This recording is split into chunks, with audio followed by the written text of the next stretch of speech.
All right. Well, good morning. This is another Green Room episode. Thanks so much for rocking with us today. I have the distinct pleasure to be talking to a good friend, Dr. Ayodele Gomih.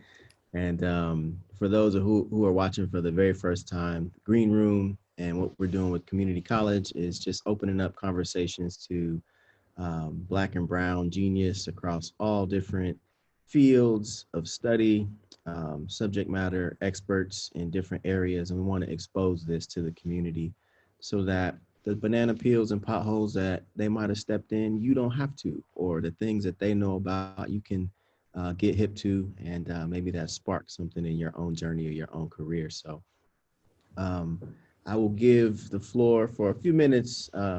Dele, just like introduce yourself. Like, um, how would you like to kind of frame it for people who are watching, who might be that kid in high school trying to break into tech, or for that, person who's switching maybe as a result of coronavirus and they're more interested in the medical field now, or like that elder who's just interested in popping in on conversation. So take a couple minutes to introduce yourself to the people. Cool. Yeah. Thanks, Brandon, for having me. Hello, everybody. As Brandon said, my name is Dr. Ayodele Gomih. Many people call me Dele for short, so Dele is cool. I am an epidemiologist and a multi-passionate artist, which I have fondly called being an epidemic artist. I created a word for myself, which I do often. I make up words. And I'm also an organizer. I'm currently based in Miami, Florida, and been here for the past few years, kind of bringing all those pieces together, pieces of myself together. And I'm really just excited to get into, talking about the time that we're in. We're in the middle of a pandemic, and a lot of people probably had not really thought about epidemiology or even knew what it was until now. So I'm happy that like people know what I do or know a little bit about what I do. Yeah. So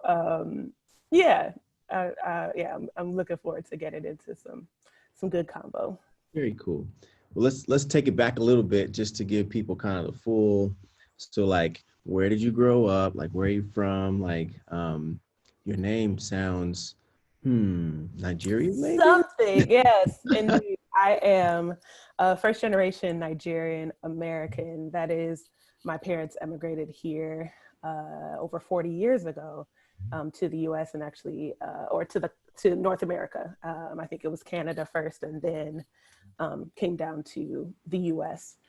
And so I grew up in the south suburbs of Chicago, Chicagoland area. And so my experience is rooted in, growing up culturally in a Nigerian home with some nuances though. And I think those are nuances that I can get into now or later, where I recognize sort of like what is life as an immigrant in this country actually look like, and how does that influence how you move. So I grew up with that experience, and also, as a Black kid, dark-skinned Black girl growing up in school and whatnot. So I've also kind of made my way around. So I spent a lot of my formative years in the south suburb in Chicago land area. So I won't just say it was south suburbs, and then have kind of trekked around different parts of the country and even another country since then. So right now my roots are in Miami, but I have a nomad spirit. I might end up elsewhere depending on how the wind blows. Yeah, no, today, like, this is particularly the day that game 5 happens. So the Heat are hanging on by a thread. So I know. I we'll know. what happens later on tonight. Mm-hmm.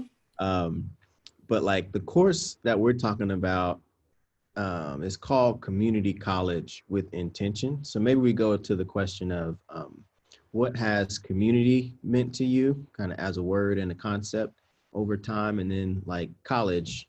I would imagine as an epidemiologist, you had to do a lot of college to get to where you're at.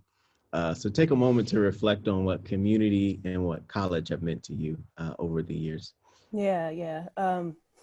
I feel like I should start with the college part first, because as a Nigerian, there's so much emphasis on education and going to college, and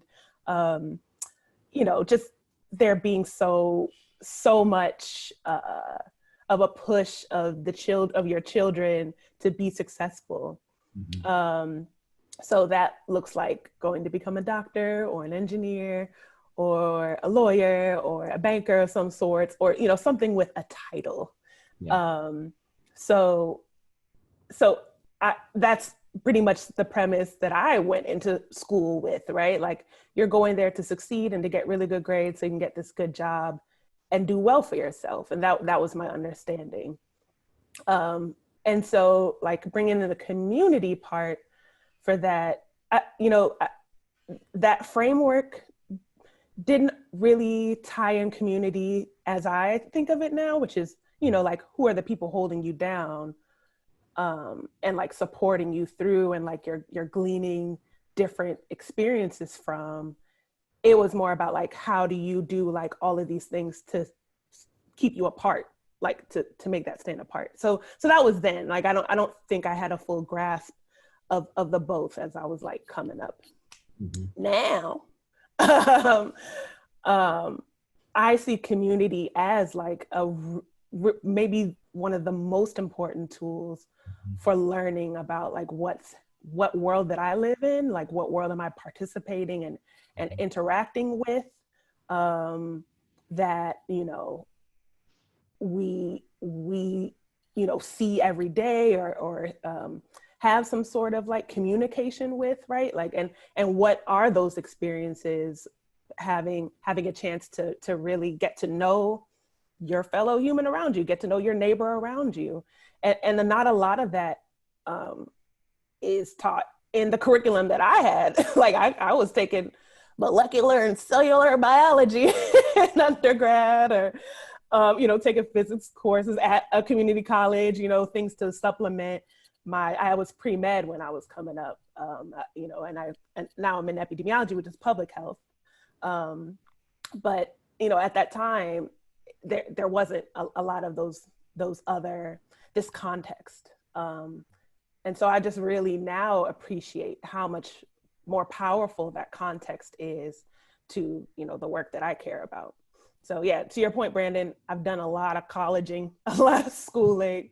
I have a PhD and a master's in epidemiology. And even that experience, I think I could have used more community. And that just boils down to like, what are the things that are being taught in schools?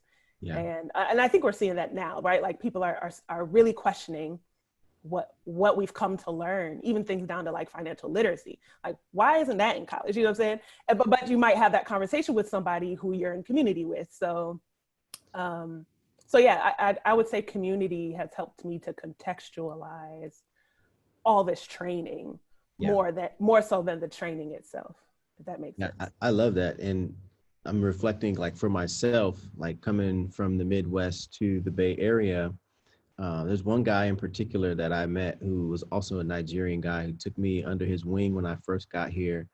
And I started to deeply understand kind of Nigerian culture at that time, and that I was every Sunday going to his house for dinner after we would go to church or like hang out. Did you And get some jollof rice though? oh, for sure. Bam. So like everything that I understand and know about Nigerian culture started early when I was in the Midwest, but then it's so much like blossomed into what I know now. And I want you to reflect a little bit also on just Nigerian community.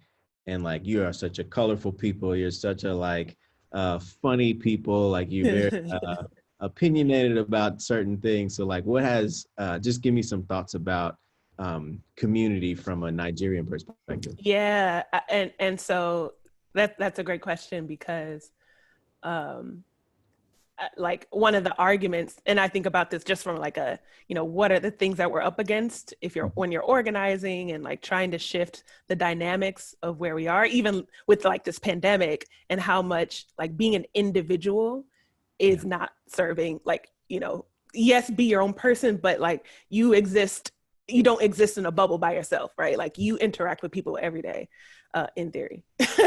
So, our culture is so much about community and like family and, being connected to each other, not losing those ties, um, supporting each other, whether financially or just like with moral support and prayers, you know, spirituality slash religion is like so big. And actually to that point, like I grew up in a dual faith household, where my father is Muslim, my mother is Christian, and that's really sort of like a direct reflection of how things are in Nigeria, where it's like these two very prominent faiths that exist, and that like people are really anchored to, and to a point, to a fault, um, you know, where it almost kind of it ends up becoming a replacement for also just like recognizing any nuances that might fall outside of that. I'm not sure that fully makes sense, but I guess like a good example might be how you like go get married, and um, people might frown upon like you deciding like, oh, this marriage isn't a good fit for me, and it's like, no, God doesn't like divorce. Like, but wait, what if this is like really harmful to me? So like there are little things like that where it's like family has stepped in and been and is there for you, and then just sort of like having these background influences of like spirituality and religion. But that to say, like my family really has held me down, and actually that example of marriage is like something that I've gone through, where I was going through a conscious uncoupling, and I had them to rely on to get through that. So I see that really around the diaspora too, which I appreciate, and I'm hoping that this pandemic just continues to demonstrate like how much stronger we are together than on our own. Yeah, that's great to hear. I mean, and I have similar story about family, both my nuclear family and then the community that I have right now. So much would be so different if not for either of those two groups. So, Man. um, since you mentioned pandemic, just the spot that we're in is weird in human history. It's like unprecedented. Like, what has, especially from an epidemiologist standpoint, like what is this moment that we're in like mean to you right now? There's probably silver linings and like things that are good about it. There's probably, many hours that you work to try to like get the ship right. So just reflect a little bit on like what the current time and the moment that we're in has meant to you, kind of from where you sit. Right. And so like technically this has been sort of the conversation since I guess June or so, or even before then. But I think we were seeing massive uprisings and protests and people speaking out since George Floyd's death back in June, or late May rather. Um, but yeah, we're in a tale of two pandemics, where we have COVID-19 crisis, which I mean, every person who is like trained in public health has been looking at this like this is it's like a train wreck that you could have been prevented, and there's nobody is listening. It's like, hey, this shit is on fire. Oh, can I curse on here? I'm sorry. This thing is on fire, and like throw some water at this, and like put out the fire, blah blah blah, and people are like out to lunch for Yeah. 7 months. Like that's how that feels.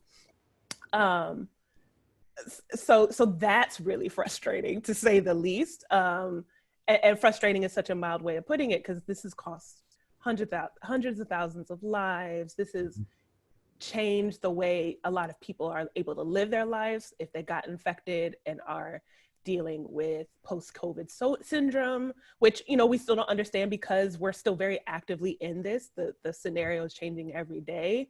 We're learning more information every day, and having a body of governance that just sort of refuses to acknowledge truth and in fact then like twists the truth, tells blatant lies, and just continues to endanger people. That's been really difficult. And then coupled with that, right, like the American uh, Public Health Association, APHA, declared recently that like racism is a public health issue, right? So that in itself it's a crisis, not even just an issue. This is a crisis that we're in, and we've known that. Like the researchers who are studying disparities and studying inequities, seeing what's happening with health outcomes, and consistently seeing, oh, Black and brown folks are more likely to have cancer or have heart disease or have high blood pressure and all these things that are they're actually risk factors for this very pandemic. And therefore like we're seeing those same numbers here, but like what does that actually mean, not just on an individual level but like on a larger scale, structural and systemic level, and then recognizing the influence of, you know, redlining and gentrification and people being stuck in like multi-generational congregate living situations, or are houseless or are incarcerated, and seeing how the COVID-19 pandemic has been ravaging in those settings. So yeah, all of it is, it's enough to like knock you on your, like off your feet and just like keep you down. And honestly, like there was a stretch for me where I was just like, man, like I don't got it. And like this is in the heat of organizing, and I like energy was gone.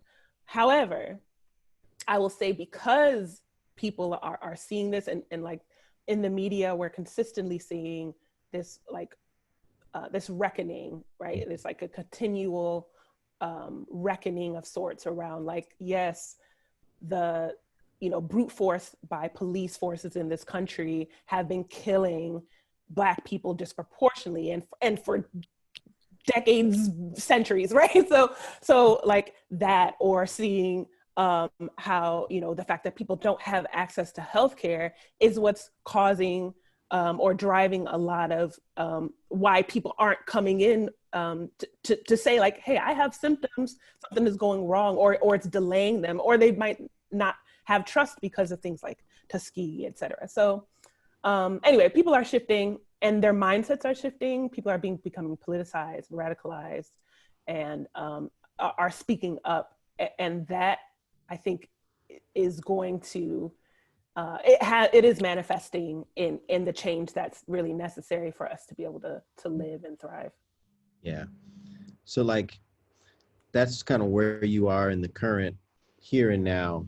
To the person who's wanting to be a doctor or an epidemiologist or kind of on that track in the future, I know in tech, you know, we're wildly underrepresented.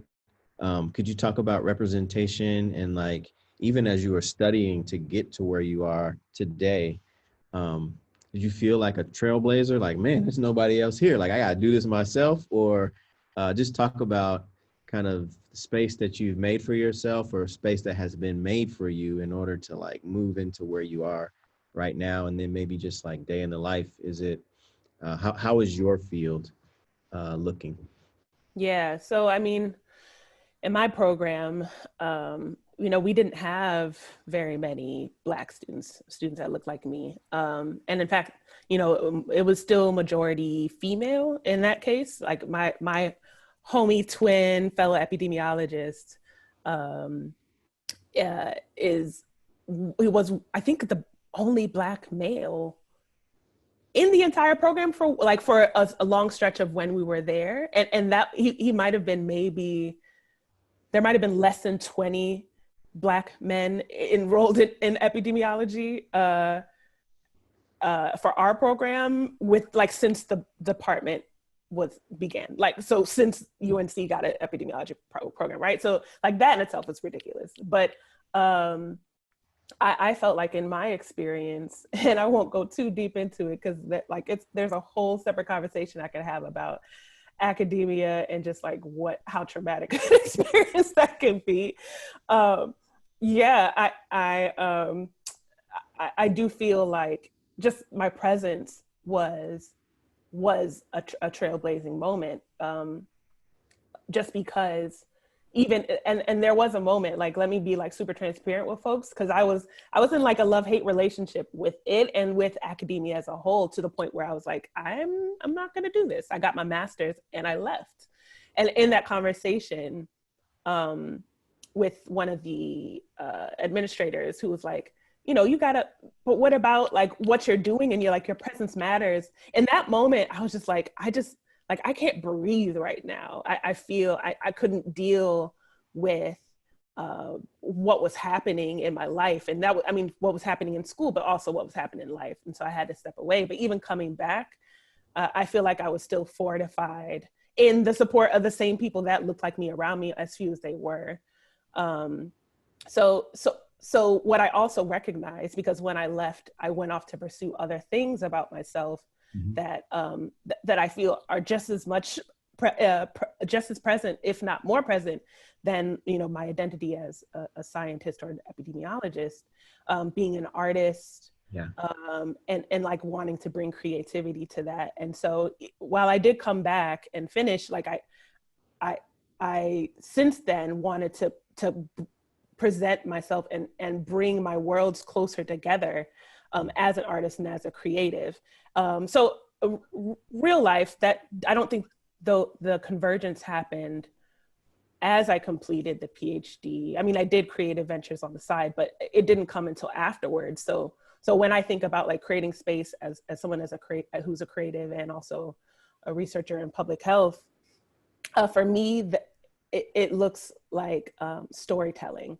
And for the past, like in the past, storytelling from a performance standpoint has been through dance and movement.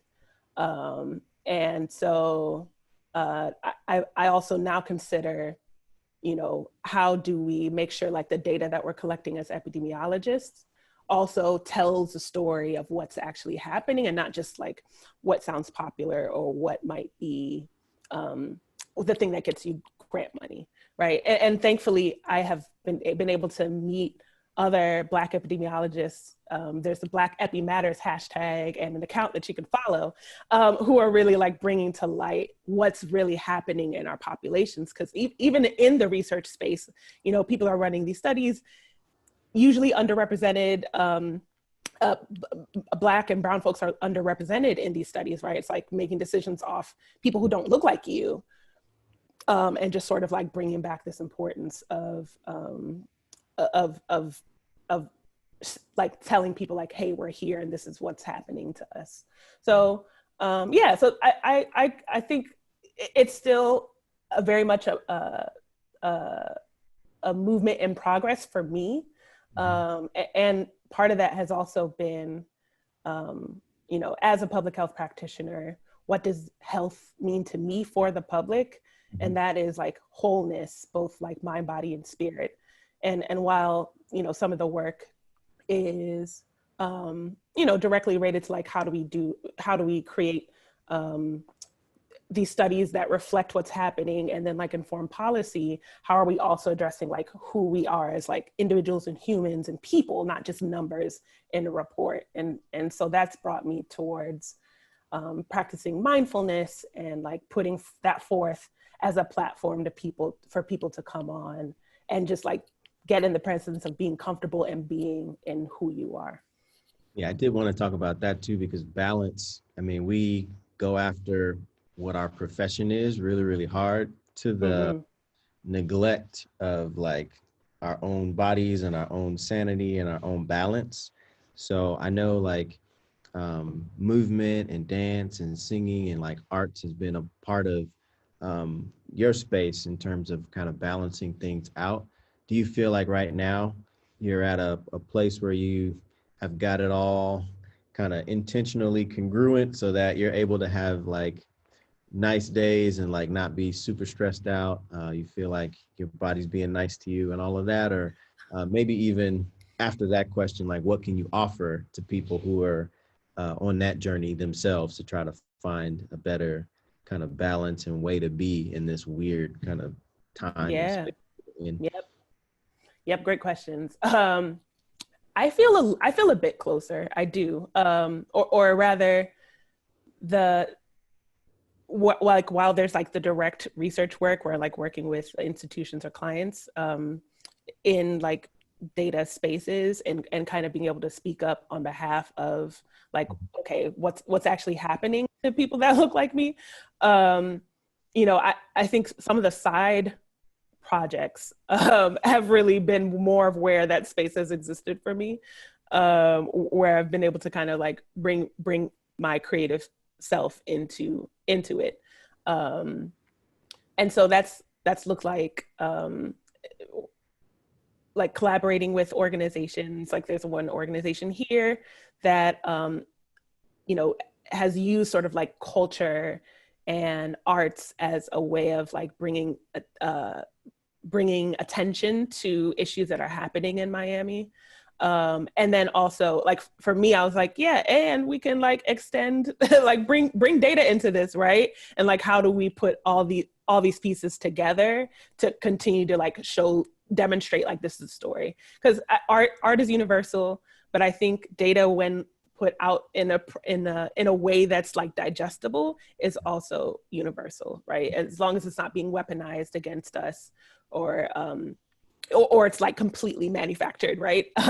So that is coming together, but it's still very actively a journey that I'm on, because I even still now feel like, man, I really would. I really want to bring more of my creative self and self to that. And even to get to that conclusion, to answer your second question, you know, I did have to take a moment to say to myself, like, what is it that I actually desire and want? And I don't know about for other people. Some folks come out the womb knowing exactly what they want to do. yeah. I was not one of those people. I consider myself like I suppose like a polymath, or someone who just like, you know, you just do a lot of things, and I have an interest in a lot of things. Yep. So so to that end, it was like, man, how do all these interests coexist? And that has required me to actually pause and stand still. And if anything, like this pandemic has told everybody to like pump the brakes hard. You know, we've been inside for how long? Well, I have been inside. Some some folks out here still like, it's not a pandemic, please wear your masks. But Do all the things. like, y'all don't know it's still COVIDing outside. No, all jokes aside, you know, we have all been put on timeout, like globally, and particularly America, which is like this powered entity, madly respected, putting on super halt. And so, you know, that goes against a lot of things that we're trained to do, is like keep going, keep working, overtime. And our bodies almost don't know what to do with ourselves once that happens. And so I feel like I was being told, like, God, universe, creator was telling me, like, you need to sit down all the way down. And I actually got an injury right as the pandemic hit. And so like and I've been recovering from that since. And so that's really caused me to have to like go inward, because I was really angry. I was like, you know how important dance is to me. Why am I not dancing? And literally for 8 months. So I would encourage folks, you know, in the moments where it seems like you were going down a trajectory where you just knew this was it for you. Yeah. And then something sort of just interrupts it. And I'm pretty sure everybody started the new year like that, 2020, with your resolutions. It was like, yep, this is what I'm gonna do. And then March 13th was the day that was like, no, you're not. Pause, welcome it, because I hope we have more opportunities to do that and rest, but we may not need to. And then in that pausing, you know, try not to fill it up right away just because you need to, but actually reflect. And that might look like praying. It might look like meditation. It might look like, you know, walks through nature. Yep. Or something that just gets you sort of in tune, journaling, some way to just express and interrogate yourself and like what your heart is truly desiring.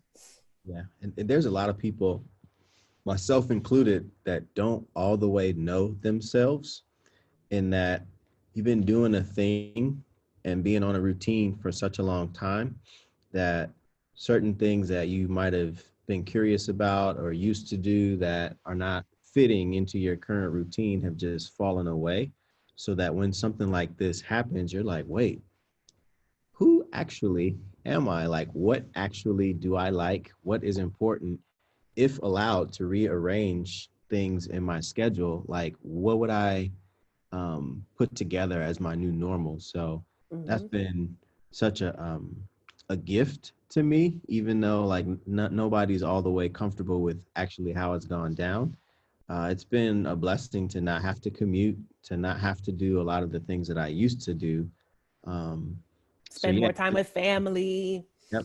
yeah. That you love them, you say you wanted more time with them, and then like God is like, okay, here you go, and then you're like, dang, I don't know if I was ready for all that, but like, Right. but um, I've also interrogated kind of the things that give me like hope and inspiration and joy. Like you touched on a couple of them. I love listening to music and like watching things that fill me up to be able to go and do the work that I've got to do. Um, and another thing about international mindset and like, your parents' journey from Nigeria to Canada down, I've noticed that other cultures don't work in the same way that Americans do. Mm-hmm. And some people take, a siesta 2 hours in the middle of the day, or like if you're in France, you might clock out at 3:30 or 4 so you can grab a loaf of bread and some wine. Like, have you had much exposure to other cultures and like been able to look at the delta between how we in America do work and like over emphasize that maybe, and then how other cultures have done it and maybe seen any insights out of that? First of all, I just love that you use Delta. It's such a sciencey term to use. Anyway, yeah, I've thankfully gotten to get out and experience a lot of different like cultures and countries. There's a period where I felt like I think I actually like had to refill my get more pages in my passport. Like I was out here. It was great. I like blessings. I'm so grateful for that. But I will say that America by far is a country that does not value rest, right? In Nigeria, I think it's actually, well, Lagos in particular is like go go go go go to the point where you're like, yo, I didn't have high blood pressure before this. Why is everybody out here hustling? And I think some of that is just like it is the condition to get more and have more. Yeah. But what is this more that we're actually going after?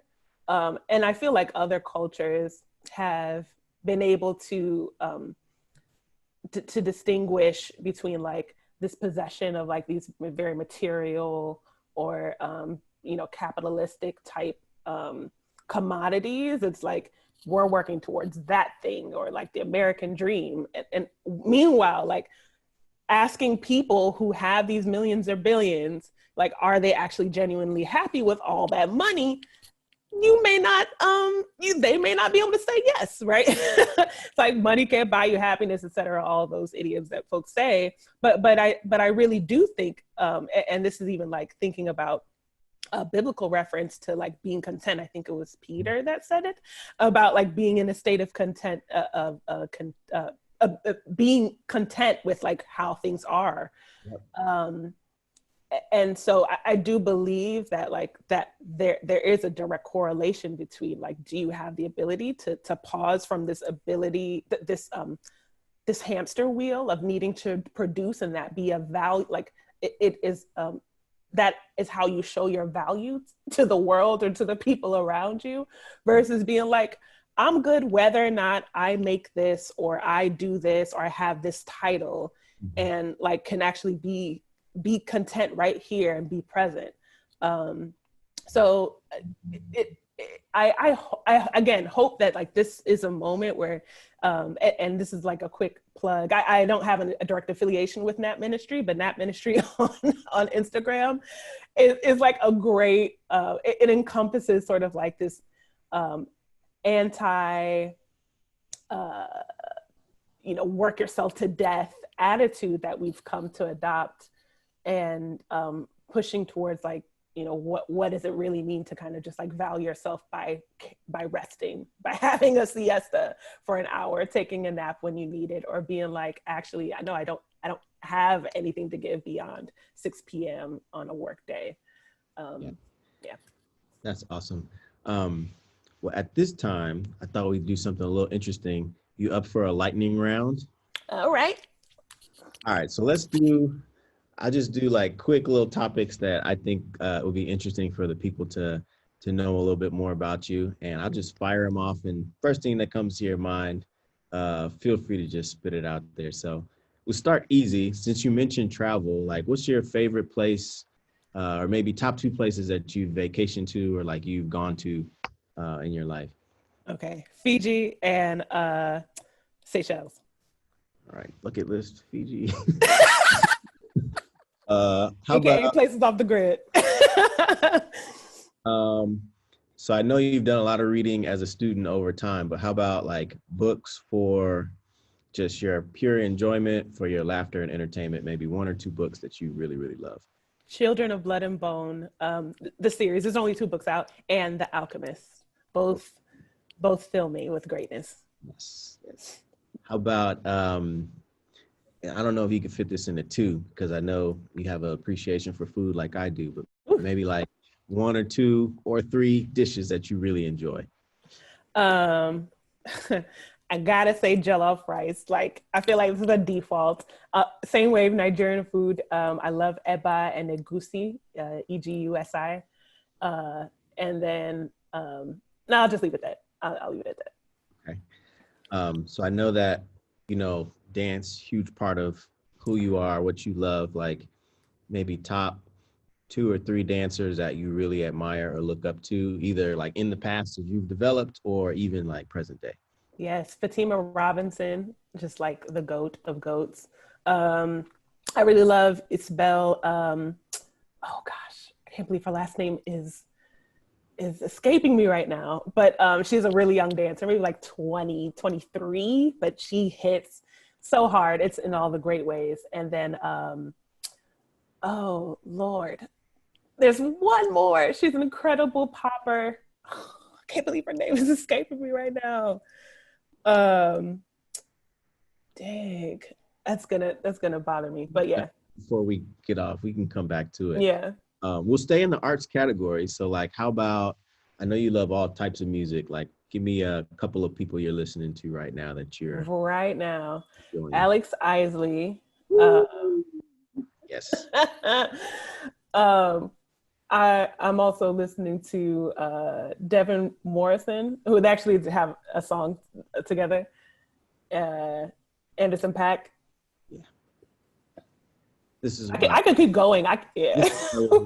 I was like Kamasi Washington, Terrence Martin. I mean, like, I will spit 10.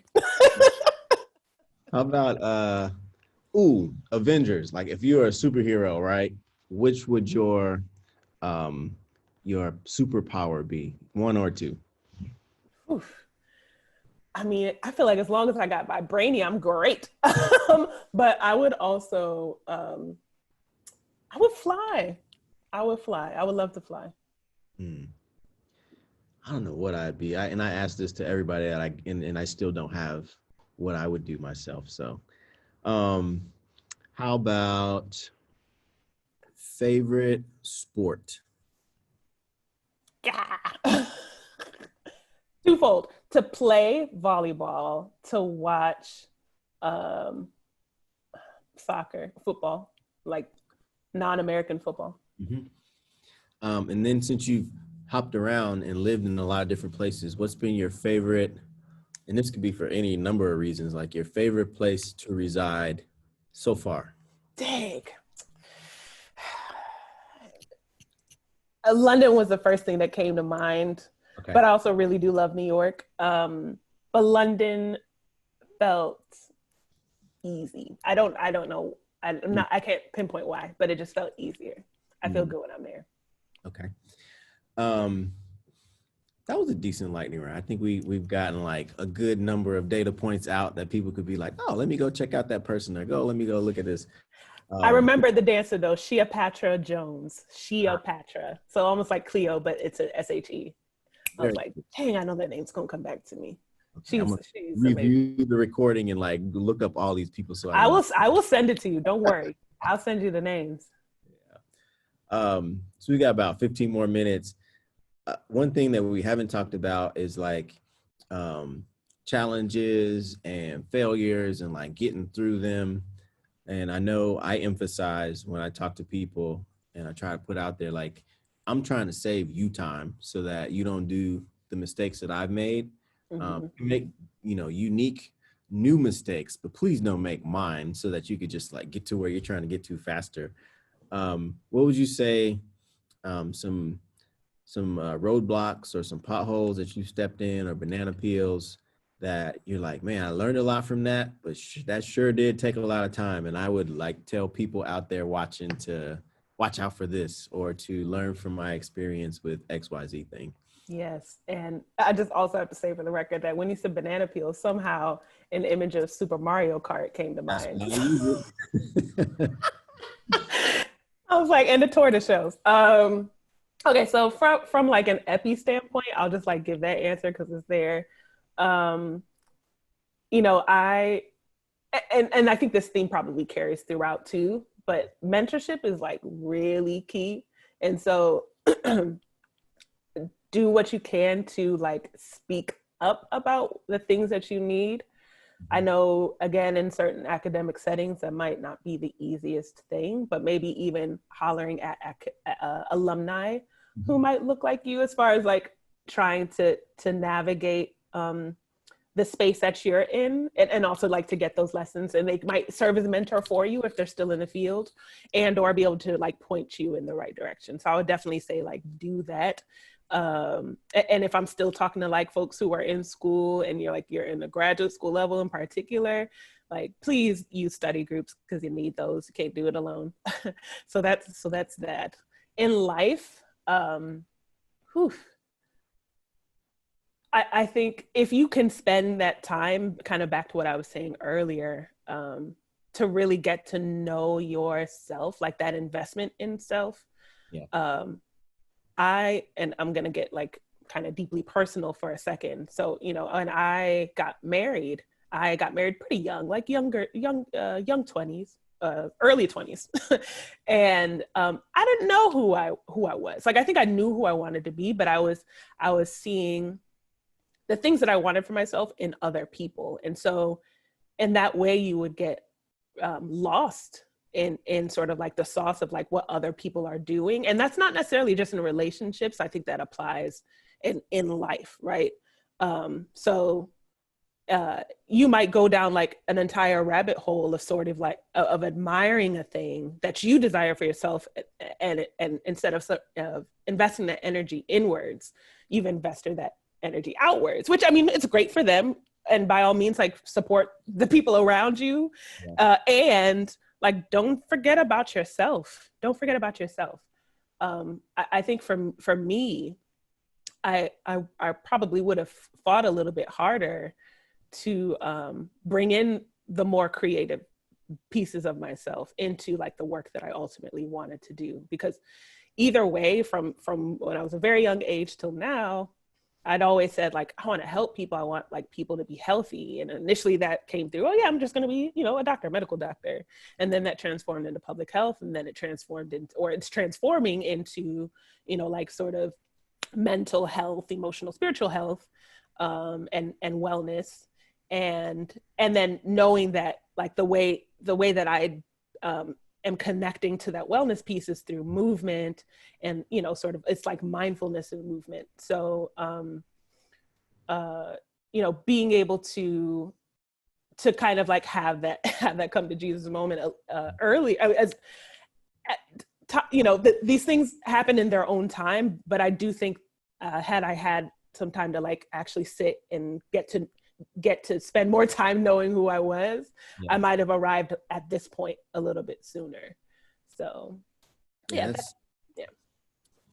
I'll respond to that a little bit in that from a very young age, like I knew that my parents admired a certain like persona or a certain type of work ethic, a certain type of class of jobs that would put me in a better position than they were in. And they say, you know, we prayed that, you know, the Lord would have our children kind of far exceed us in like all walks of life and everything. So like as a child, I had an expectation to like try to be the answer to their prayers and go further than them. But it took um, a while for me to actually like know what I liked. I know that I could do lots of different things that would make money or that would like, you know, get me to the next rung on the ladder.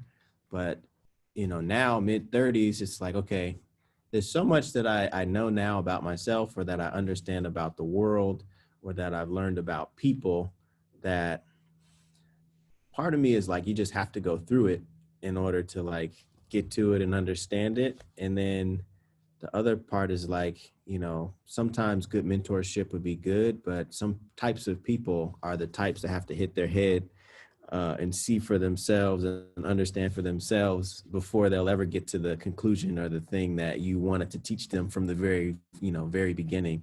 Big Uh, facts. so it's interesting to hear different people kind of respond to that and talk about it. And maybe to that point, from where you sit now, um, how how has your outlook on life, people, work, things just in general, like change? Like if you could reflect on Dele as a little girl, a teenager in school, and then now you're like, I had this frame of mindset or reference at each of those different points. And now kind of sitting where I sit, I've come to realize, you know, how different or how much on track I was with that particular viewpoint. Like just reflect on that a little bit. Yeah. Um, I think early Dele was, yeah, it was just sort of like unashamedly just going after things with like genuine curiosity. Mhm. And so I think she had that right, and and I would tell her like, yeah, stay right in that vein, Yeah. because again, like some people know exactly what they want to do and they just fall into it, and sometimes you got to try some different things on, try different clothes on or shoes on, whatever, before you're like, yep, that outfit works for me.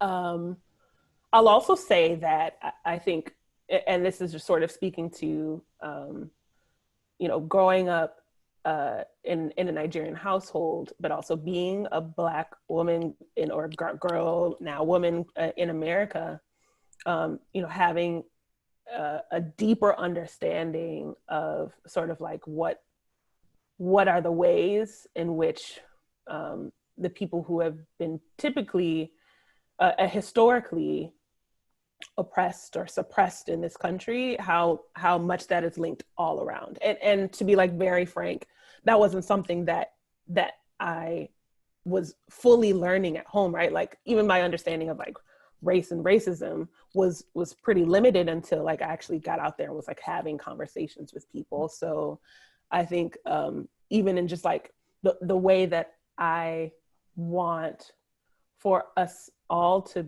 be living authentically and fully, it's really necessary for us to, or at least for me to be able to know that like these struggles are aligned. So yeah, I'm, I love this question, and I feel like it's one that I also have to like continue to reflect on, because maybe that will change for me in 5 years. The last thing that I will say though is around,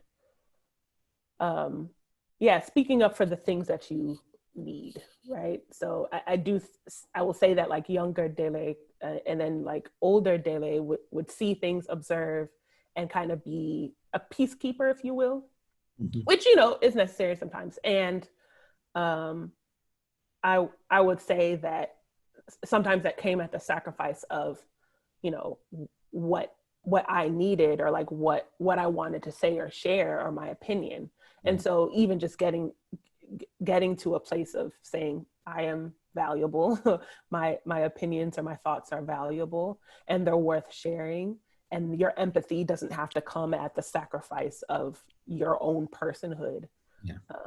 Yeah. I think the metaphor of like, put your own Yep. oxygen mask on first, like make sure you're good, that like kind of where you are settled, before you kind of reach out and try to be helpful to others or like make them feel comfortable. It's like, no, first, like I need this foundation for myself as kind of thing number one, and then y'all will be thing number two. Yeah, because burnout is real. I see it. I've experienced it. I burned out this summer. In fact, I was like, whoa, slow up. Yeah, it's very real, especially for folks who are in organizing spaces, or they're holding space. We talk about holding space for other people in community. Especially now, it's super easy to burn out, and so you really do have to put on your oxygen mask first. Yeah. All right. Well, we reached like the 5 more minute type of mark, and this is where I kind of like to summarize and wrap it up. I again really thankful that you've agreed to come on and reflect a little bit, and to just have a conversation, and to have our community of hundreds of people come and learn from your story and take the gems and the nuggets from the conversation to be applied to their own lives. So for that, we are for sure grateful and appreciative. And maybe any kind of parting thoughts or things that you would put out to, again, that teenager who's trying to zoom through high school these days, that college student who's headed towards some field, kind of in this weird space, or that professional or that elder. Just any takeaways, and then I'll move towards wrapping things up. Yeah, I think sort of what's been the theme for me is, honoring yourself, honor who you are, honor the things that intrigue you, honor the things that even challenge you, and know that it is okay to ask for help if it's needed. In fact, like lean into it if you know that there are people around you who support you and can hold you up in those moments of uncertainty. And just continue to chase after your truth. That is all I can really say. That's the journey I'm on. Yeah, amen to that. Well, we will be fingers crossed, hoping that the Heat show well tonight. Stay safe and stay sane out there. Again, to the whole community college family that'll be viewing this, hopefully you're gleaning great nuggets and gems to put in your back pocket. Feel free to find Dr. Ayodele Gomih out there on maybe Twitters or Facebooks or LinkedIn's or any of that. I'm sure she'd be open to connecting and dropping more bars on any of y'all who would want to reach out. And again, I appreciate the time. Happy Friday. All the best to you, one Gomih, and then all the Gomih crew that I've come to know over these. All the Gomih crew. Yeah, there's a few of you, a few of us out your way, and I might also be out your way. So stay tuned. Maybe by the end of 2020, we shall see, to be and live. So yes. Yeah. Who knows what the next 3 months will have for us, but until we meet again, stay safe. Absolutely. Thank you so much for having me. Shout out to the Green Room, to Community College. You guys have been great. All right, sounds good. We'll see you soon.